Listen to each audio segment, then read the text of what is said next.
So hello guys, तो ये हमारे मई वाले महीने के फर्स्ट वीक का सेकेंड वाला पार्ट है। अराउंड 25 to 30 क्वेश्चन हम इसमें कवर करने वाले हैं। तो चलिए वीडियो को स्टार्ट करते हैं। और मैं आपको बता दूं, वीडियो को देखने के बाद इनका क्विज बना करके मैंने अपनी एप्लीकेशन पे अपलोड कर दिया है, तो वहां जाके इसका टेस्ट आप लगा लेना। अगर एप्लीकेशन अभी तक आपने इंस्टॉल नहीं किया है तो उसका लिंक आपको नीचे मिल जाएगा डिस्क्रिप्शन में। चलिए शुरू करते हैं। तो पहला प्रश्न है, किस देश ने कोविड-19 के चलते गेंद को चमकाने के लिए जो लार वगैरह, थूक वगैरह या पसीने वगैरह का इस्तेमाल करते थे क्रिकेटर, उस पर प्रतिबंध लगा दिया है? तो आंसर होगा ऑस्ट्रेलिया ने। तो डॉक्टरों के परामर्श के बाद ये प्रतिबंध लगाया गया है, क्योंकि इससे संक्रमण को कम किया जा सकता है। अब ये प्रतिबंध लगाया है ऑस्ट्रेलिया ने। तो ऑस्ट्रेलिया की कैपिटल क्या है? कैनबेरा है। ऑस्ट्रेलियन डॉलर इसकी करेंसी है और स्कॉट मॉरिसन इसके प्रधानमंत्री हैं।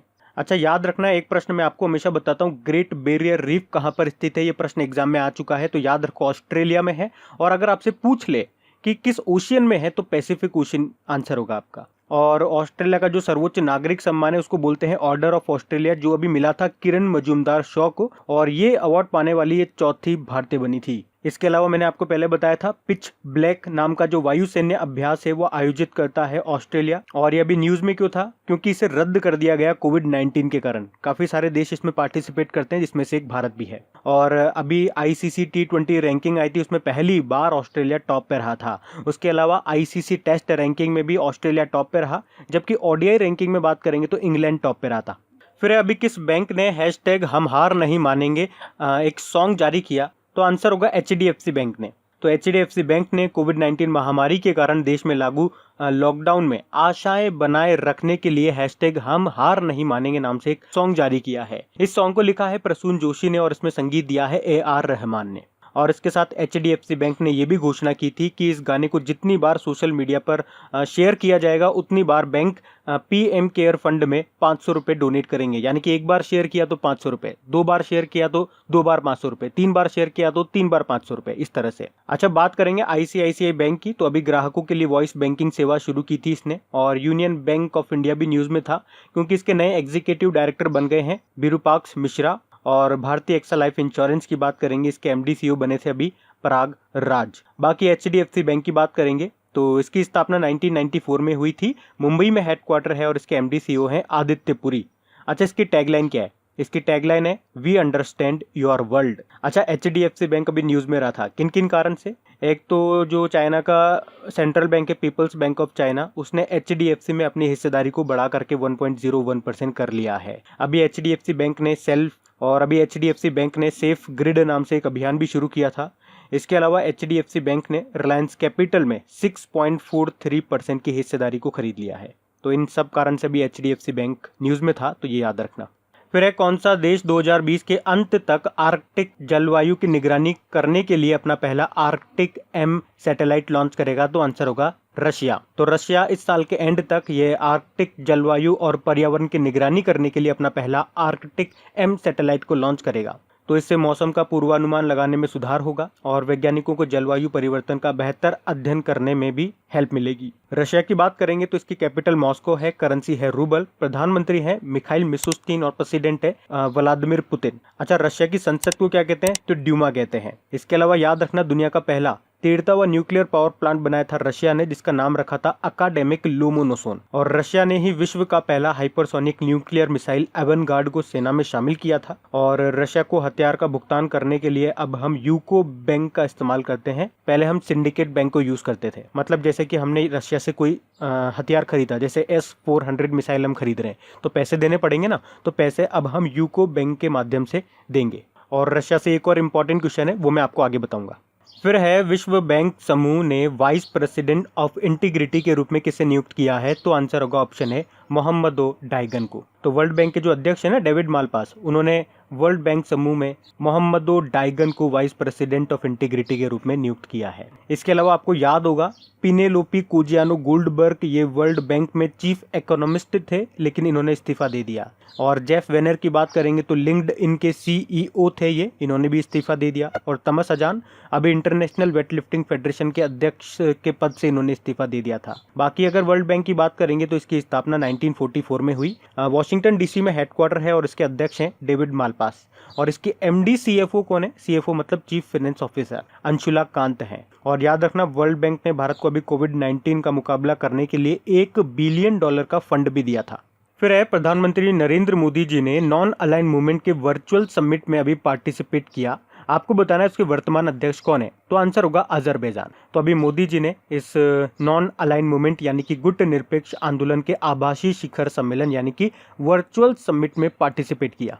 तो ये जो शिखर सम्मेलन है, ये कोविड-19 महामारी के खिलाफ लड़ाई में अंतर्राष्ट्रीय एकजुटता को बढ़ावा देने के उद्देश्य से आयोजित किया गया था। और ये प्रश्न इसलिए भी इम्पोर्टेंट हो जाता है क्योंकि 2014 में प्रधानमंत्री बनने के बाद पहली बार उन्होंने इस बैठक में पार्टिसिपेट किया। और आपको बता दूं, प्रधानमंत्री नरेंद्र मोदी 2016 और 2019 में इस शिखर सम्मेलन में यानी कि ये नॉन अलाइन मूवमेंट शिखर सम्मेलन में भाग न लेने वाले पहले पूर्णकालिक भारतीय प्रधानमंत्री भी हैं। तो इस प्रश्न का उत्तर याद रखना, आंसर होगा अजरबैजान। और इसकी थीम रही थी यूनाइटेड अगेंस्ट कोविड-19 यानी कि कोविड-19 के खिलाफ एकजुटता।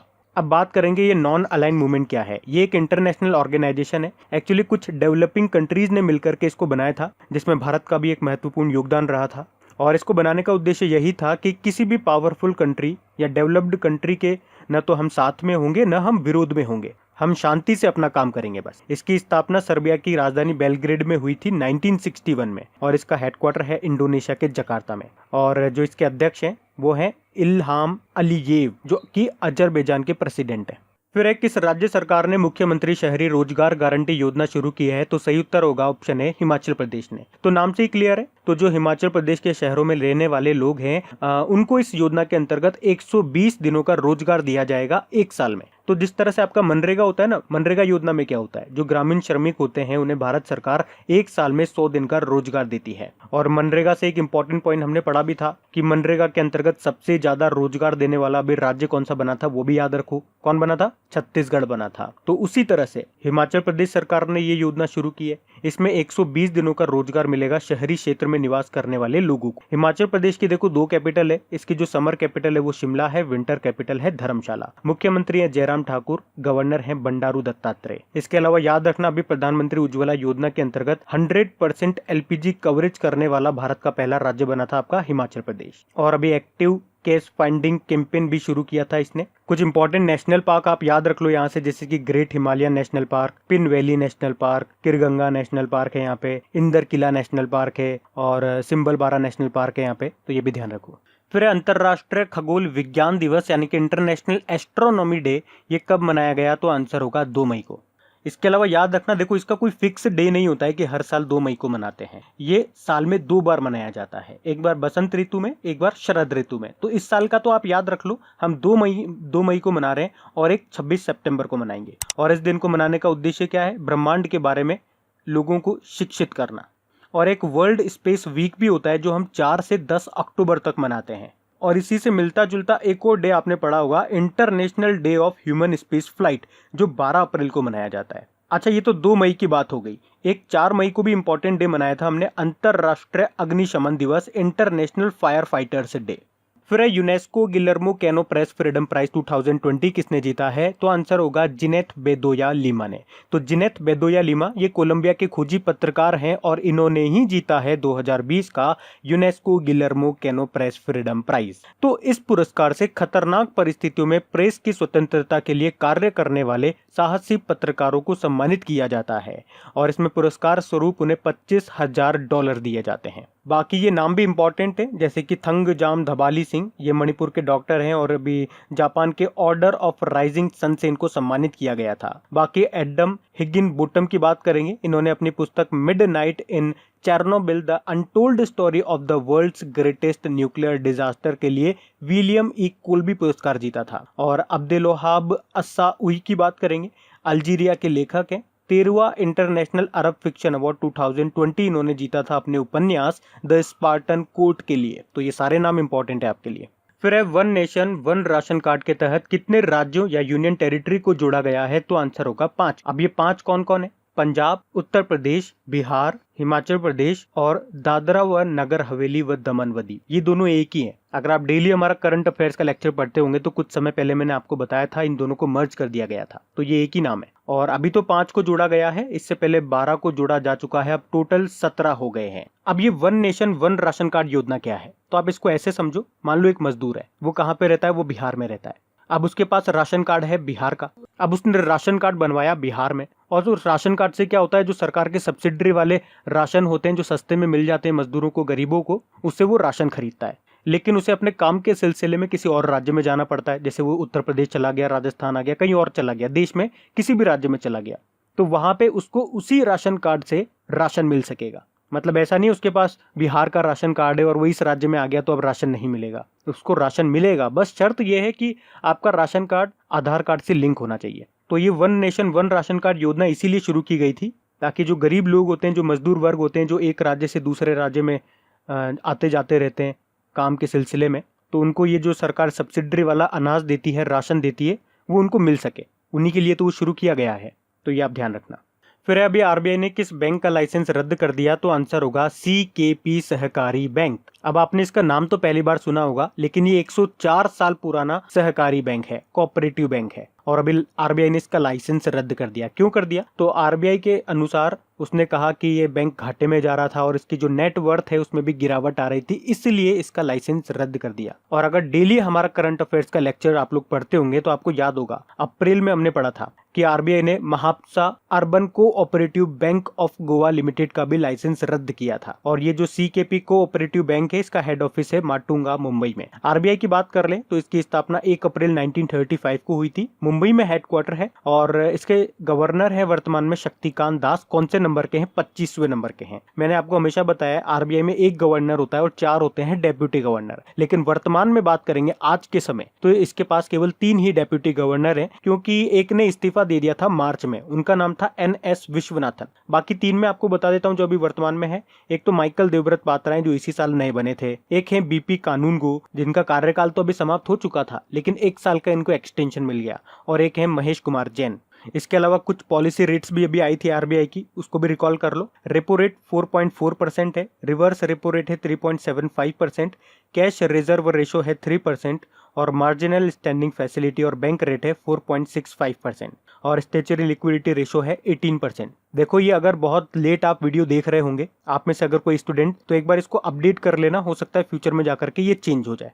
फिर है पाकिस्तान एयरफोर्स के पहले हिंदू पायलट कौन बन गए हैं, तो आंसर होगा राहुल देव। तो पाकिस्तान एयरफोर्स में पहली बार एक हिंदू पायलट बने हैं और उनका नाम है राहुल देव। वैसे ये जो राहुल हैं ये पाकिस्तान एयरफोर्स में दूसरे हिंदू होंगे। इनसे पहले एयर कमांडर बलवंत कुमार दास थे जो पाकिस्तानी एयरफोर्स में शामिल हुए थे, लेकिन वो पायलट नहीं थे, ये पायलट है, इसलिए प्रश्न में हमने लिखा है पहले हिंदू पायलट बन गए हैं। तो इनका नाम याद रखना, ये इंपॉर्टेंट क्वेश्चन है। इंपॉर्टेंट मैं आपको क्यों बता रहा हूँ, ये ऑप्शन देखो, सुमन कुमारी पिछले साल पाकिस्तान में हिंदू समुदाय की पहली महिला जज बनी थी, और ये प्रश्न अभी तक 2 बार एग्जाम में आ चुका है। इसी बिहाफ पे मैं आपको बोल रहा हूँ इनका नाम इंपॉर्टेंट होगा। बाकी शालिजा धामी की बात करेंगे, ये भारत की पहली फ्लाइट कमांडर बनी थी पिछले साल। और आरोही पंडित, ये अटलांटिक महासागर को अकेले पार करने वाली दुनिया की पहली महिला बनी थी।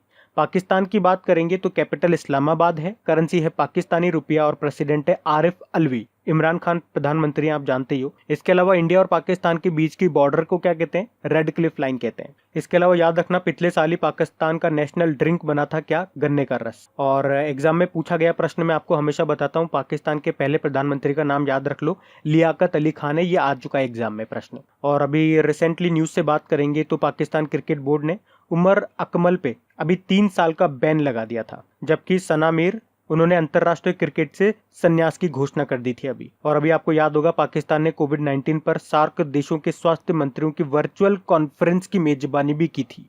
फिर है अभी अफ्रीकी स्वाइन फीवर का पहला मामला किस भारतीय राज्य में आया है, तो आंसर होगा असम में। तो अभी असम में अफ्रीकी स्वाइन फीवर की पहली घटना सामने आई है, जहां इस बीमारी के कारण लगभग 2500 सुअर मारे जा चुके हैं। और ये भी कहा गया है कि ये स्वाइन फीवर जानवरों से मनुष्य में नहीं फैलता है। बात असम की है तो कैपिटल दिसपुर है, मुख्यमंत्री है सर्बानंदा सोनोवाल, और गवर्नर है जगदीश मुखी। असम हाईकोर्ट के चीफ जस्टिस कौन है, अजय लांबा है। और अभी अंबुबाची मेला याद रखना असम में ही मनाया जाता है। अभी न्यूज में था क्योंकि कोविड कोविड-19 के कारण इसे रद्द कर दिया गया। बाकी एक बिहू महोत्सव भी काफी पूछा जाता है, याद रखना असम का ही है। अभी धनवंतरी योजना भी असम सरकार ने लागू की थी और सभी पत्रकारों को 50 लाख रुपए का जीवन बीमा कवर देने की भी इसने घोषणा की थी। बाकी जो भारत का सबसे लंबा पुल है वो असम में ही है, भूपेन हजारिका पुल बोलते हैं उसको।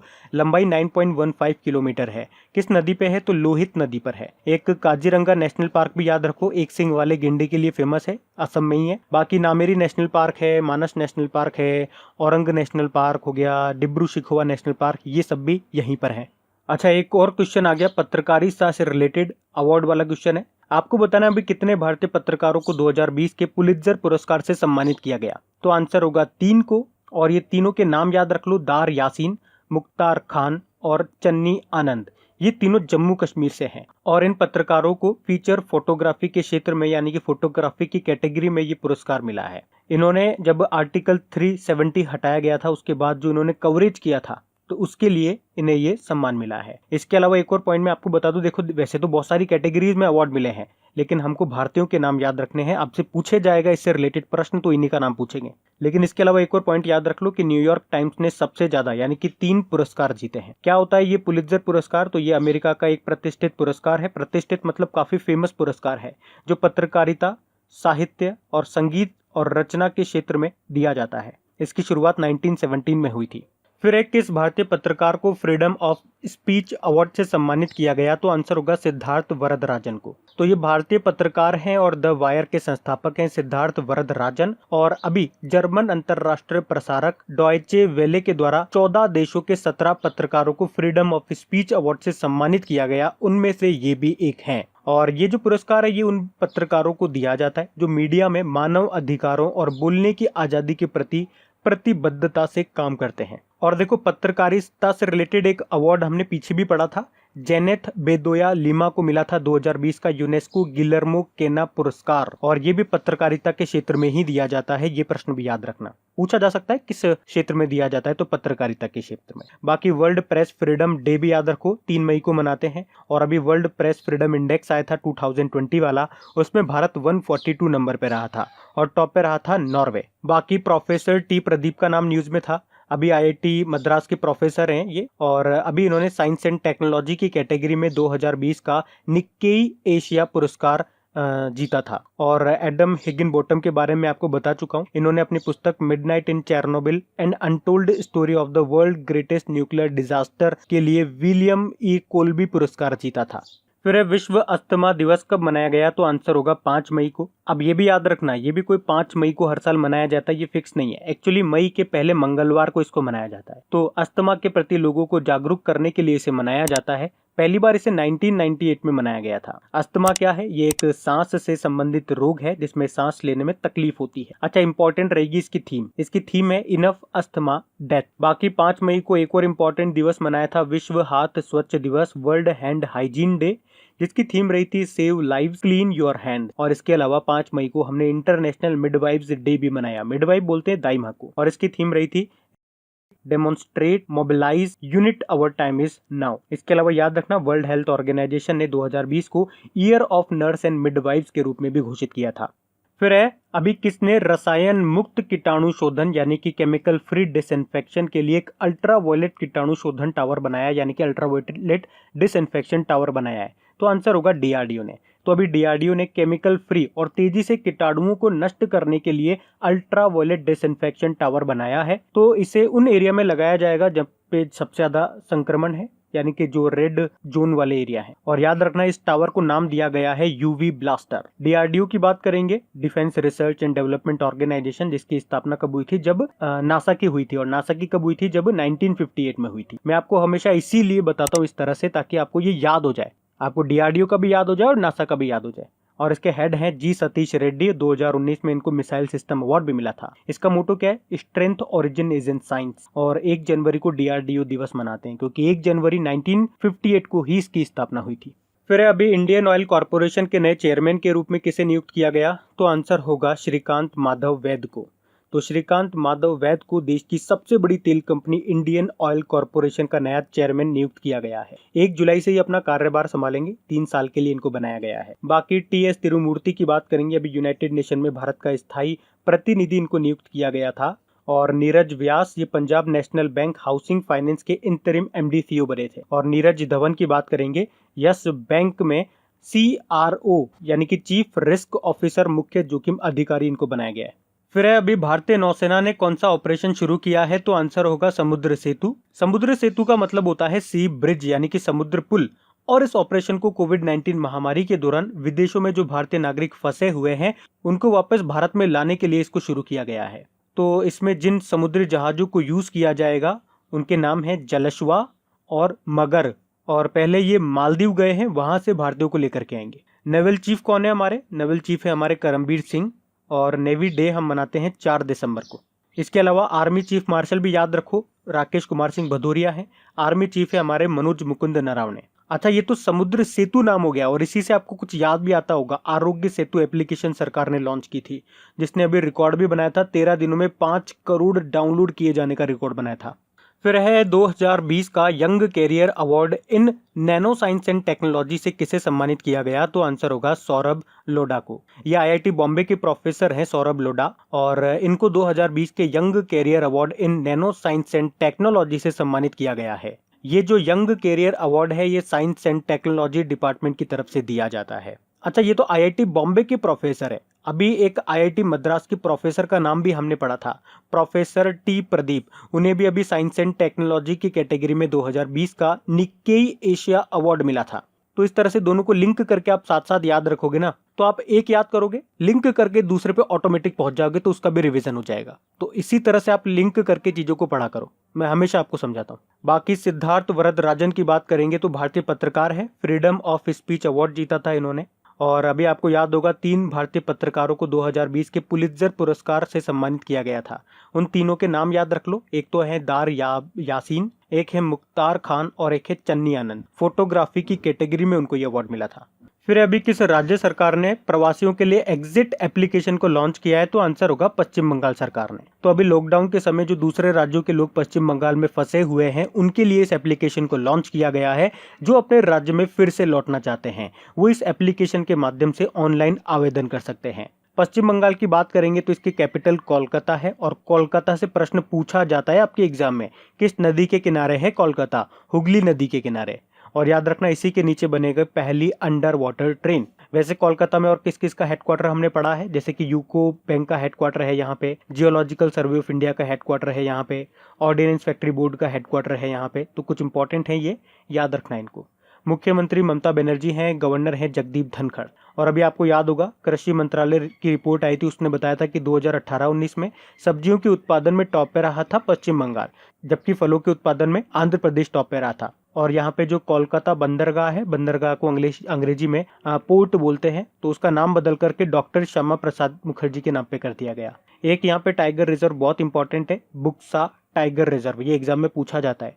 और एक नेशनल पार्क भी एग्जाम में आता है, सुंदरबन नेशनल पार्क कहाँ पर है, तो पश्चिम बंगाल में है। बाकी और भी यहाँ पे नेशनल पार्क है, जैसे कि Neora valley national park, Singalila national park, Jaldapara national park, Gorumara national park. तो ये भी थोड़ा सा ध्यान रखें।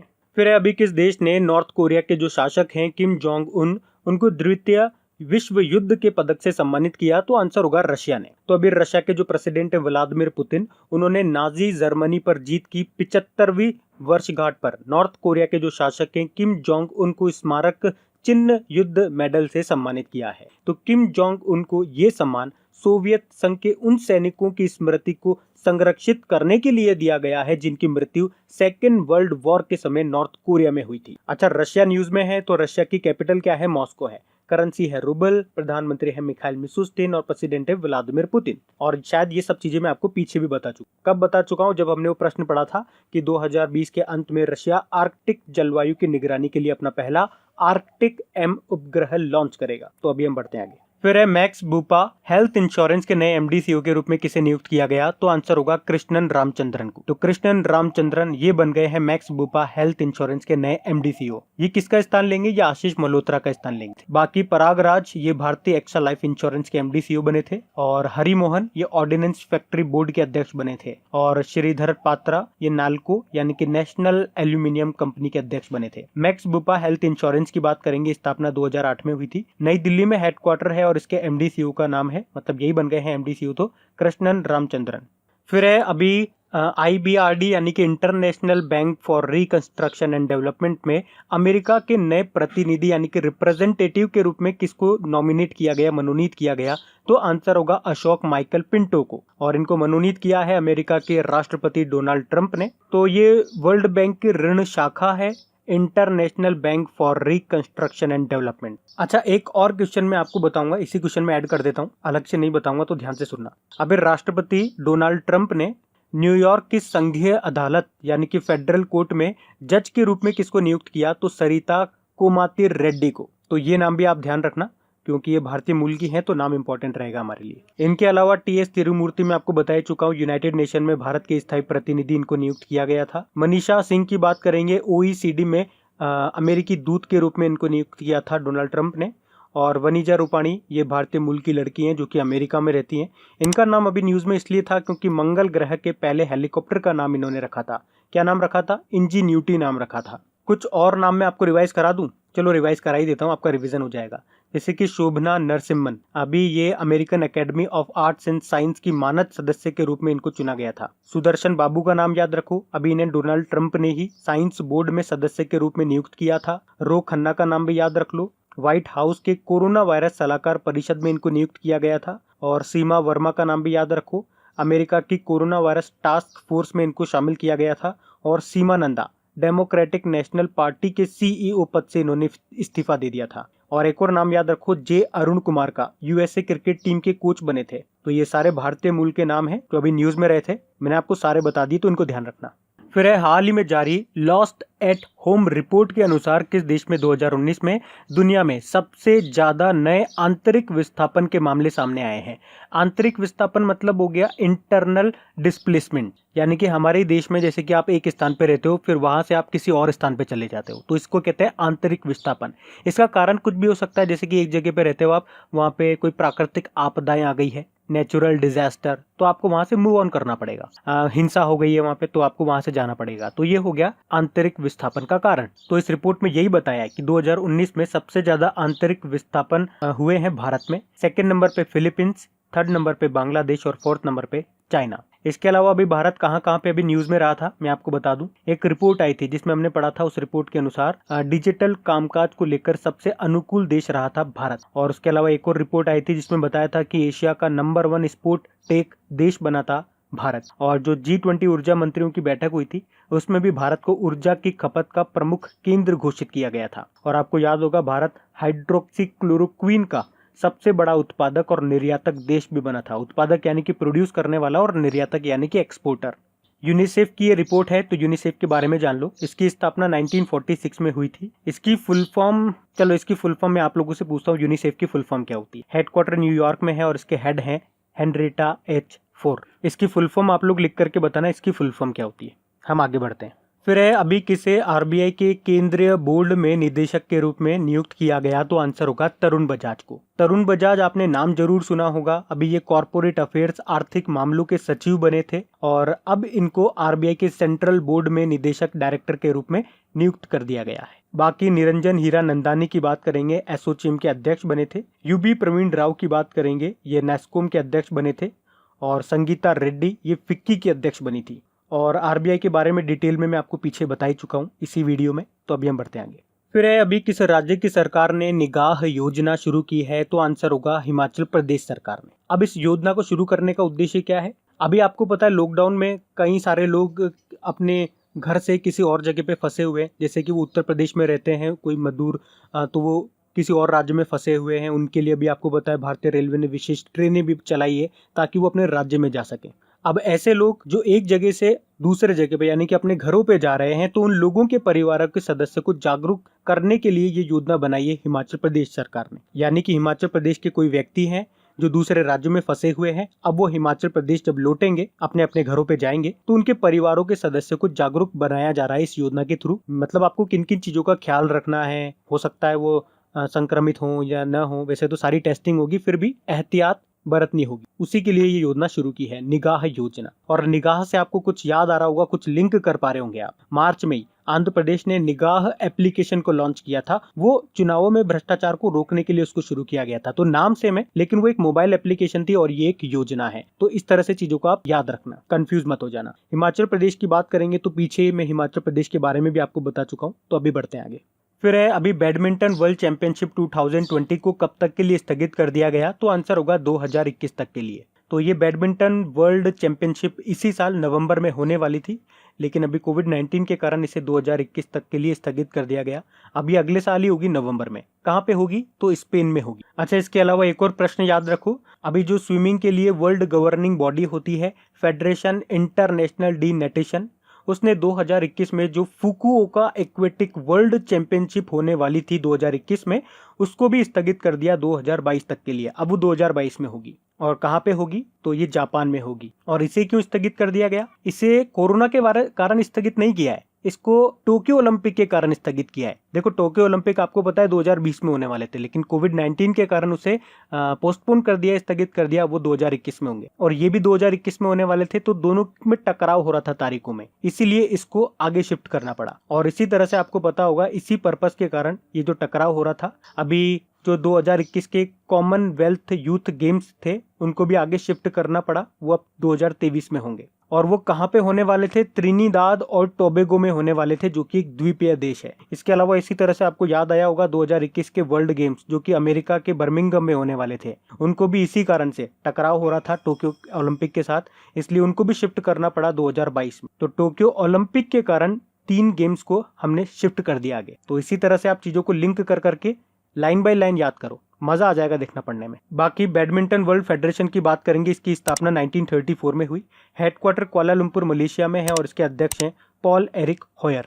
तो गाइज ये लीजिए, आपके मई के महीने का पहला वाला वीक पूरा कंप्लीट हो गया है। दोनों पार्ट हमने कवर कर लिए हैं। और प्लीज अगर वीडियोस अच्छे लगते हैं, आप देखिए वीकली वीडियोस में बिल्कुल भी रेस्पॉन्स नहीं मिल रहा है हमें। आप कोई से भी महीने का वीकली वीडियो उठा के देख लीजिए, आज तक एक भी वीडियो में, चाहे जनवरी का उठाइए, फरवरी का उठाइए, 10,000 व्यूज भी हम क्रॉस नहीं कर पा रहे। मैं पूरी कोशिश करता हूँ, अपनी पूरी ईमानदारी से आप लोगों को पढ़ाऊँ, अपना 100% एफर्ट लगाने की कोशिश करता हूँ। तो प्लीज आप इसे शेयर जरूर किया कीजिए। अगर आप में से एक एक बंदा भी एक एक ग्रुप में एक एक दोस्तों को शेयर कर देगा तो भी हमारा काम बन जाएगा। मैं तो सिर्फ बोल ही सकता हूँ, रिक्वेस्ट कर सकता हूँ, बाकी हेल्प करना ना करना आप लोगों के ऊपर है। तो मैंने तो अपना ईमानदारी से काम कर दिया, अब बाकी बारी आपकी है। और हाँ, इसकी क्विज भी मैंने आप लोगों के लिए तैयार करवा दी है ताकि आपकी अच्छे से प्रैक्टिस हो सके, तो उसे भी लगा लीजिएगा। चाहे शेयर करो ना करो, मदद करो ना करो, लेकिन अपना रिवीजन जरूर कर लेना। Thank you guys.